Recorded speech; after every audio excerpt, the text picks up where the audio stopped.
Яғни осы мақсатта мен ақша дүние емес, нан жайлы айтып отырмын.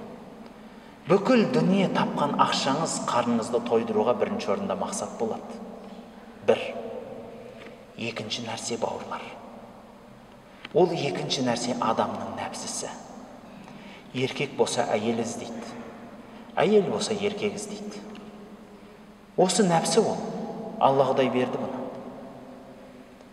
Оны қанша әдемілеңіз, бірақ ақиқат нәрсе ғой. Ақиқат нәрсе ғой. Мен деген тақуа адамның өзі, ер кісі, сұлу әйелді көргенде зорға өзін ұстайды. Зорға өзін ұстайды. Қандай тақуа адамдар болды тарихта, сол нәрседен тыйылған. Бірақ олар өте аз, бармақпен санаулы. Бармақпен санаулы. Мысал айтайын. Тарихшыларымыз айтады. Мына дүниеде сөз сөйлеп, сәби кезінен туласап сөз сөйлеген бірнеше ғана сәби бар дейді. Соның біреуі Иса пайғамбар болса, соның біреуі мына бір кісі деп хикая айтады. Бір күні бір құлшылық ететін тақуа кісі болыпты. Елден бөлек бір балшықтан салған ғибадат ханасының ішінде өмір сүреді екен. Ауылдың шетінде. Кісінің аласы ішінде дейді ғой. Адамдар ол кісінің сондай ғибадатшыл екенін көре алмайды екен біреулер. Мен бұны қатырамын деп екі бишара арақ ішіп отырғанда бір-біріменен сөз байласады.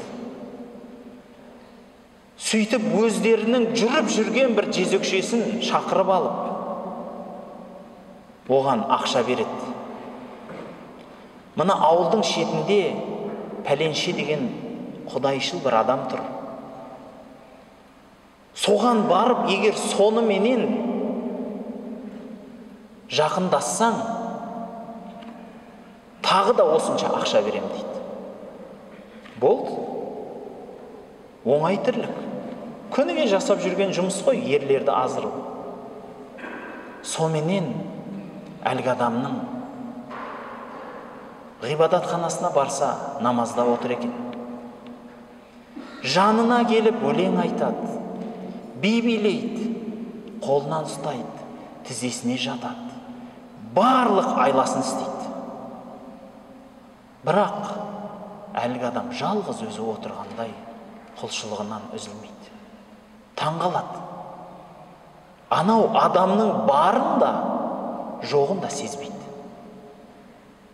Әбден анау кісі шаршаған соң, балағаттап шығып кетеді. Шығып бара жатса, бір сайдың бөктерінде бір бишара қойшы қой бағып отыр екен. Соған барып жақындаса салады.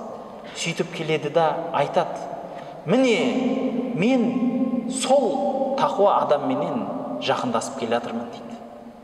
Сөйтіп тағы да ақшасын алып кетеді анау адамдардан. Оны қалай білеміз десе, енді 9 айдан кейін көреміз деп мәз болып қалысады. Иә, 9 ай болады. Алла Құдай әлгі жезөкшеге перзент нәсіп етеді. Содан бүкіл халыққа жариялайды әлгі екі арақбас: міне, сендер тақуа деген адам мынадай жезөкшемен жатты, біз екеуміз куәміз. Өзі де куә деп, міне бері кел деп әлгі жезөкшені алып шығарса, иә дейді. Жұрт күтеді босансын деп.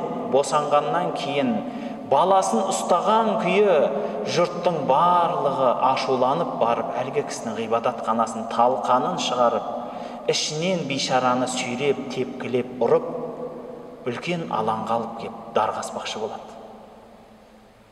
Сөйтіп айтады: соңғы сөзіңді айт дейді. Содан әлгі кісі айтады: жарайды, маған жаңелдегі баланы алып келіңдер дейді. Кішкентай сәби бала ғой. Не істейсің оны? Жарайды, міне, жөргектегі бала дегенде, әлгі баланың басынан сипап: ей бала, сен не дейсің депті. Сөйтсе ол бала калима айтып: мен анау сайда қой бағатын қойшы пәленшенің баласымын депті.